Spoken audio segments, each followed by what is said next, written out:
Freo slip into the 8 after a win against the Tigers. The Swans beat the Bombers in one of the games of the season.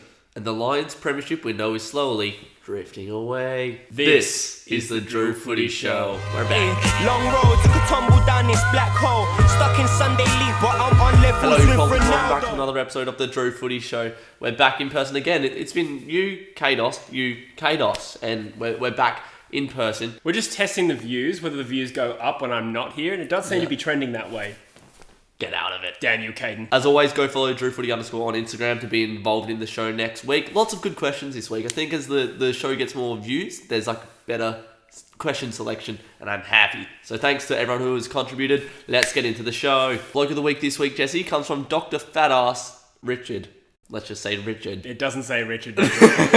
It's quite a short clip, but out of all the bloke of the weeks I've sent this week, this one was the best one. Have a look. $100 for his glove after the game. What's that? Big butterbean. That's a big boy bum. Has he nailed it? I think he did. What's that? Oh, He's got some baggy shorts oh on. boy. That's 180 kilos of pure don't argue right there. Cop that. Bang. Turns around. I think he nails the goal. We'll give it to him. You wouldn't think you could logistically get an actual train onto a football field. Double-decker bus, baby. So, Butterbean, you are the bloke of the week. You know who Butterbean is. Fat boxer. A big, fat, white guy. Bald head. American shorts.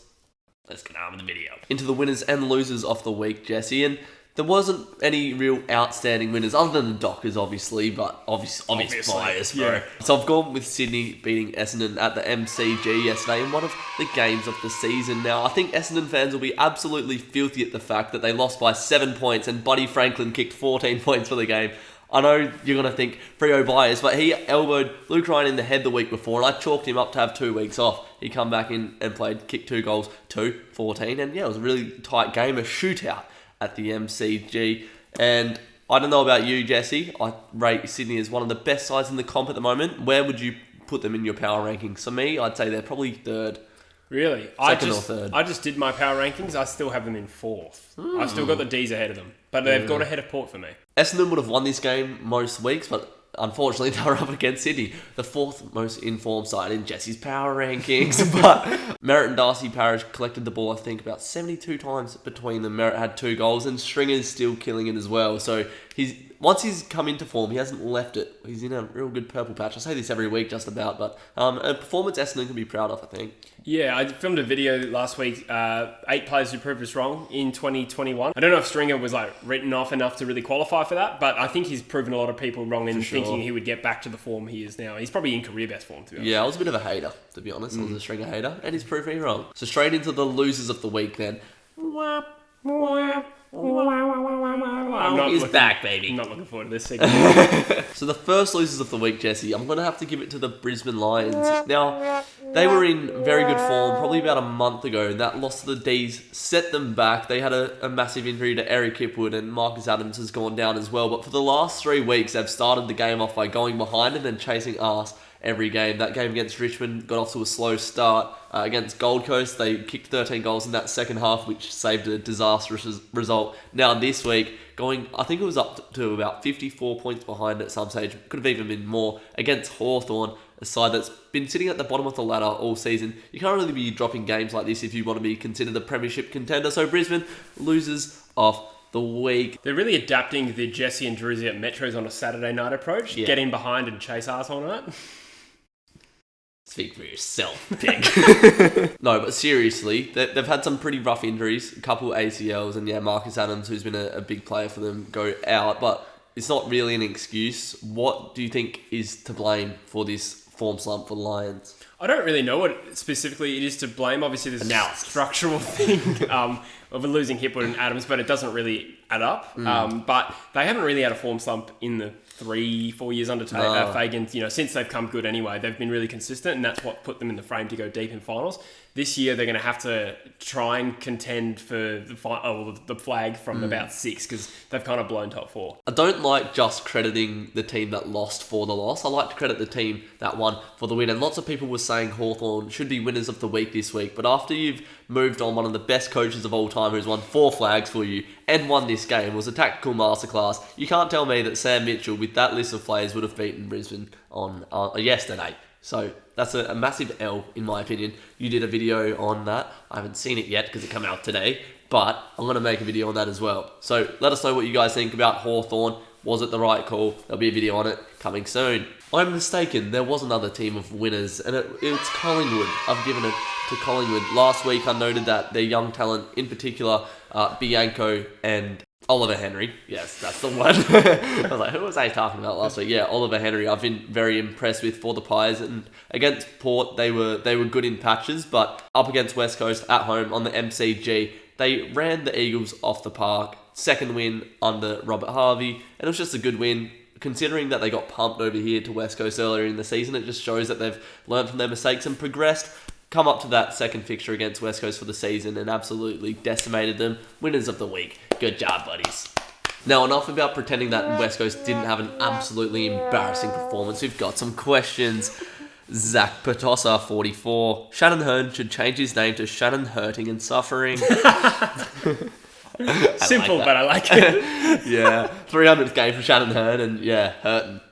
Yeah. And to lead us into what you're going to talk about, we've got Hammer Brayshaw, who is also known as Hamish, obviously. Is this consistently terrible performances the fault of Simo or the playing group, or a mix of both? It's inexcusable. Yeah, the answer is not clear. I think the Eagles are playing tired. It's not an excuse, but I think they haven't coped well with a couple of 6-day breaks. Every team goes through 6-day breaks, so that's not an excuse. But they look flat-footed, and it's hard to know when the game plan looks shithouse. But is it shithouse because the players are disengaged, or the players disengaged because they don't believe in the game plan? It's a bit of a chicken-egg situation, and from the outside we can't really tell. But at the moment, there's not much going right. Lukey Jukes wants to know, is the West Coast Premiership window fully closed? I think it will be critical what they do from here, mostly in terms of list management. Obviously, you can write off a flag this year, and then it just remains to be seen what happens with the list. Do we start to turf some players that have proven they're good in the past, and then sort of target youth? Because if we strategically do that, then we will close our premiership window. I do remain hope that with this group of talent is still good enough. Yeah, sure. But if you reset and then things get right the next year, they can come back. I'm not going to bet on it, but I wouldn't say the window's closed, but it's critical what we do next. What do you make of the game in general? Yeah, like I said, we look really flat-footed, low fatigue. I think at one point someone said we didn't even register on the pressure scale. I don't know if that was a joke or if it was literal, but yeah, we made it very easy for a Collingwood side that, again, they had 10 players under 50 games, and they deserve a lot of credit because they looked really good. Yeah. But teams can tend to look good when they're at training, and that's basically what happened. So, hard to know where the really good form of Collingwood started and where we ended or whatever. Yeah. But, it was a pretty shocking game. Back to our regular programming, Jesse, and we're going to start off with the Friday night game, which was Carlton versus St Kilda. This was one of the most hard games to tip this season because both teams have been so inconsistent in parts. Went with the Saints, and of course, I got it wrong.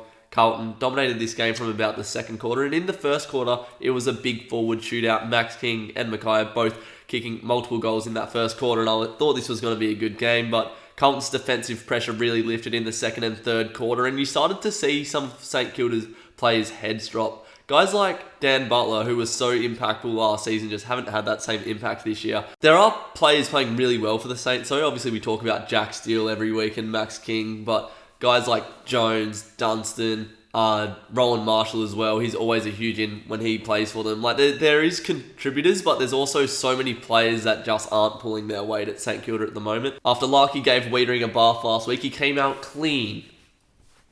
And he had a good scrub. He did play on a scrub. No, he didn't. Max King, I think, had 4, but he led from the back, Wiedering, which was good to see. And Charlie Curnow came back after 2 seasons away and kicked a goal from 55. Didn't have much of the ball, but it was good to see him finally back in the goals for the Blues. We've got a statement here from Brandon Patain, and he says, Silvani proving his naysayers wrong week in, week out. He had a goal 25 touches, also 9 tackles. I've mentioned him a few weeks ago, and it's good that someone's finally joining that group of players that actually can be relied on at Carlton. They're not just falling on Sam Walsh and Cripps every week. So there's another one. Alex Silvani, come to the good side. And he did. Sam Walsh, again, 3 goals, 25 touches. It gets ridiculous how this kid literally just improves week on week. And yeah, Cripps was always good. And Mackay has pretty much wrapped up the Coleman. Did you watch this? I did, but you said literally everything. I'm good. I'll add something. Yeah, I actually think that may have been the best game I've seen Sam Walsh play. I don't think St Kilda have made it very hard for him, but he was still like a player that can run all day, use the ball like he does. He doesn't stop running, man. Yeah, he's super damaging in 3 goals. He's hitting the scoreboard very consistently. I've been hesitant on putting him into my All-Australian team this year, but with Parrish slightly dropping off, I think Walsh is like entrenched now. Bit harsh on Parrish. He still had 34 touches on the weekend, but I think you got to fit Walsh and Parrish into that midfield. I love Darcy Parrish, but I think Walsh has, on current form, it's been better. It's crazy that it's his 3rd year, man. Like, think in another 7 years, how much better he's going to be then. But I think, Jesse, we can finally say the St Kilda season is over. And what a roller coaster it was. It's virtually over, but man, this final 8 race is such an absolute cripple fight that you can't rule anything out. What have you made of the Saints this season in this cripple fight? Well, it's just been a hot and cold season from them where their best form is good, their worst form is terrible. We kind of saw it all in one game. Like I saw it up close against West Coast where they finished really strongly. The Eagles ran out of legs and St Kilda tore them up in about 10 minutes of play. But then, go back to being shit. I think they had 3 good games, 3 wins in a row, 3 losses in a row. They don't deserve to play finals, but to be honest, you could say that about any team from 7th down. Yeah, that's fair. Bulldogs versus Adelaide. Bulldogs top of the ladder. Adelaide bottom of the ladder from last season. The Bulldogs won by 49 points. Real headline grabber this game. Bont only had 15 touches though. How terrible. That's probably the most interesting thing that came from this game. Jamari Uhagan had 2 goals. He keeps kicking goals. Yeah. Adelaide last. Bulldogs won. Adelaide kind of just running out of steam, I think. They're a young side that... Need more coal. Yes, nice. Need some hot water. Adelaide's having a very positive season. Yeah, for sure. There's still a chance to get the wooden spoon and get pick 1 on Jason Horn. Because the bottom 4 is just as even as everything else at the moment. Yeah, true. The bottom 4 is full of teams playing well in terms of like North Melbourne, Hawthorn and Collingwood. So, yeah, true. Yeah, kind of an interesting little watch down there for pick 1. Look at them having fun down there.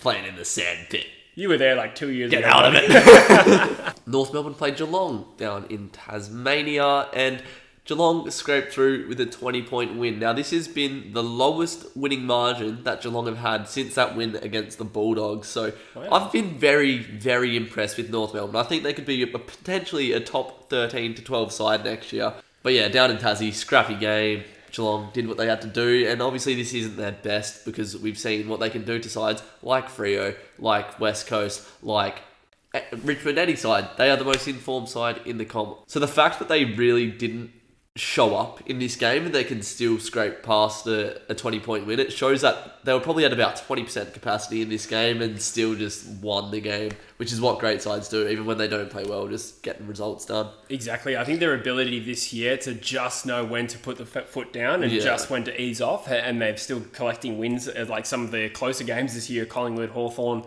this one was only 20 points. The games where they... Gold Coast, they're expected to batter them, and they've kind of just cruised to a bit of a win, and that's kind of, I guess, conserving a bit of momentum or energy or whatever. But they're banking the wins even when they're not playing amazing. Gold Coast played Melbourne Sunday morning, and the D's have been struggling in games like these. They've been getting up for those top 8 clashes, other than that one for the Bulldogs, which they let slip. But they've been having trouble against sides like Hawthorn, GWS. I can't think of... they lost to Adelaide this year. Yeah, so sides outside of the 8 have been not their bread and butter.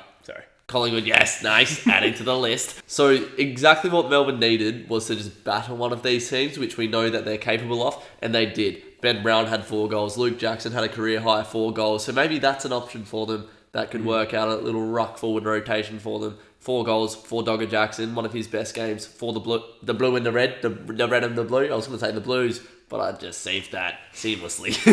The forward line hasn't really been clicking for a while now, but it was good to see, as I said, Brown 4, Dogger Jackson 4, Rich had 2, Pickett had 2, I think Gawn had 2 as well. So these avenues to goal finally opened up. The floodgates opened, and it just happened to be against Gold Coast. It was a very dominant 4-quarter display from the D's, unrelenting, and Gold Coast, you could see their heads drop as Melbourne, one of the fittest sides in the comp, just ran past them all day long. Yeah, as you touched on there, I think avenues to goal will be probably one of the bigger concerns for Melbourne. We've seen when they're firing, like they've had plenty of avenues to goal, but I think getting someone like Ben Brown in form, just so that there's the whole target there to take the pressure off the other forwards, that's going to be really important going into finals. Massive. It's arguably the biggest plus from this game. Look, how much can you take from a 100-point win over Gold Coast? I think Gold Coast look a bit cooked, but it's good that some of those players maybe found some confidence, in particular Brown and Jackson. That's the biggest question for Melbourne winning the flag for me. Freo versus Richmond, Sunday afternoon at Optus Stadium. This was the coldest game of football I have ever been to. Very cold. Freezing. My hands were numb. Analysis. It was wet during like the morning, windy as. It was like an ice block in there. I was very cold. Freezing. This was a weird game because it was very fiery, but there was just no end product. Good intensity, no end product. And Freo were in front for most of this game, but you just knew that we weren't going to kick straight because we never do. We always make it hard for ourselves. We were sort of in control, but yeah, just could go either way. And Freo always seemed to crumble, the old Freo crumble. Like a pie. Like a Christmas. So yeah, it was a poor footballing display. It wasn't a good game on the eye, but I was very happy to see the young players really stand up in the absence of guys like Pearce, Walters and Fife, our leadership group in each line just about. And it was a scrappy game. So it was a game where, you know, the young skill wasn't really on display, but they had to go to a different level. They had to get dirty, put their heads down, and get the win against the Premiers. And we bloody did it, baby. Something I did notice, which was strange, was how much confidence Richmond are lacking right now. Like Trent Cotchin, 40 out on a slide angle, chips it off to Nankervis. Jack Rewalt missing very easy set shots, like genuinely not making the distance on some of them and just scuffing a couple more. Like, this is very unlike Richmond, especially when, your leaders like Cotchin and Rewalt are choking under the pressure. Very uncharacteristic. Matty Parker from South Freo had a good game. He was one of Richmond's best, which was good to see. And Sydney Stack down back was a yak.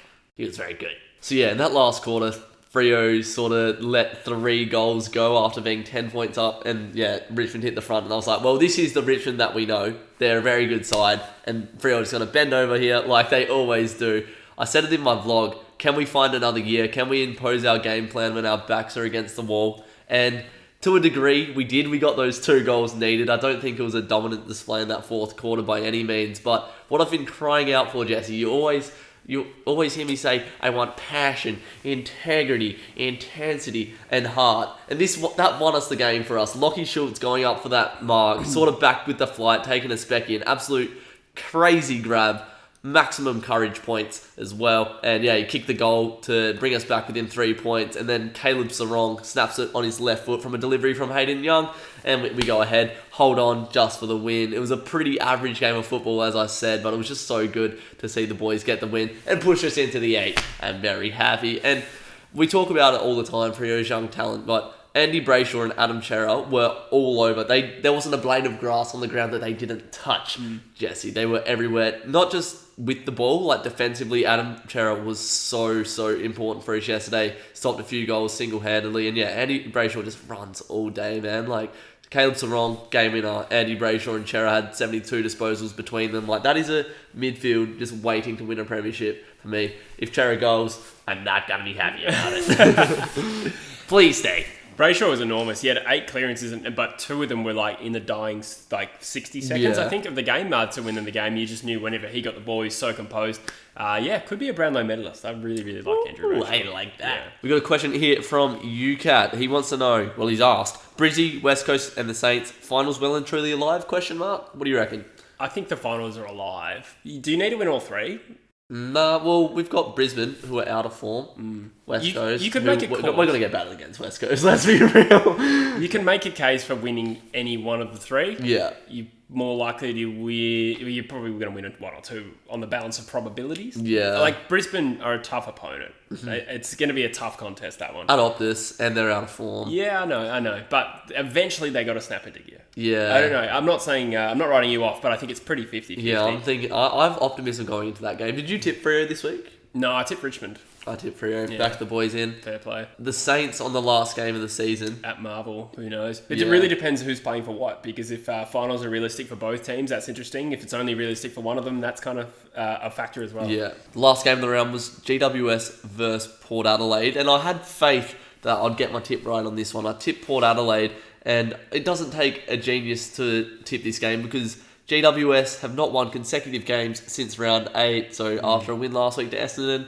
I was like, they're going to drop this, and they did. It was very disappointing to see Jacob Hopper go down. He got head kicked, and he got knocked out. So after not a good season for GWS, but a personally good season for him, a career best season, him going out was sad to see. Port lifted in that last quarter to sail home to a comfortable 27-point win, minus some surges from GWS. You're always going to get that from GWS, just like a good quarter or so where they're really good and then they just fold. That's been the story of their season. The big forwards were firing. The big boys were having dinner at Marvel Stadium. Dixon, Georgiades and Laddams all contributed well. And Orazio was back. Orazio. Good to see him back. I think we do need to spare a little bit of a thought for GWS, who haven't played at their home ground for so long. You know, so this was a home game for them. They probably would have lost either way. I think Port are clearly the better side.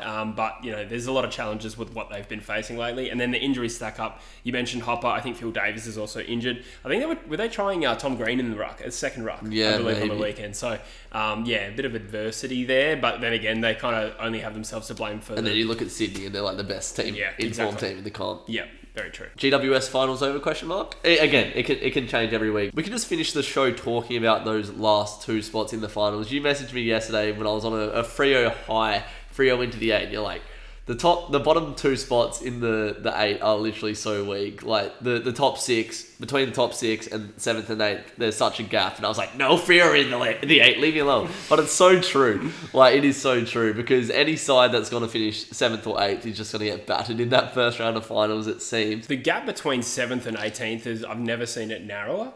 You think? Yeah, in terms of a team like Hawthorn, Adelaide, Collingwood, North, being able to beat 7th, 8th, 9th, this is the year where it's almost, it's like 65 or 60 to 40, I reckon, in a lot of those matchups. And obviously we're seeing a lot of those teams lose to the bottom teams anyway. Whereas the top 6, I think there's a clear gap. The fact that West Coast is 7th is an indictment. And I've made this point on my own channel, but in 2018, Adelaide finished 12th or 13th and they had 12 wins and a percentage of 104. Yeah. This year, you could finish 7th with that record. Yeah. And probably have a game in hand. So it just shows that it's a lot more even. But it's added to that, I think the performances of some of those teams in that glut have been quite shameful. I'm not really talking about Fremantle. I think we're obviously talking about West Coast, GWS, in terms of blowing opportunities. St Kilda. St Kilda as well. Fremantle probably have that excuse of being the young upcoming side. Yeah. Whereas obviously there's a lot more scrutiny on the West Coast, GWS, St Kilda's. Yeah, for sure. Go Freo! That's going to wrap up this episode of the DrewFooty Show. Make sure you go check out just the tips for all of next round's analysis. Thanks for coming, Jesse. Thank you, Michaeline. We'll see you next week. Bye. Bye. Go Freo.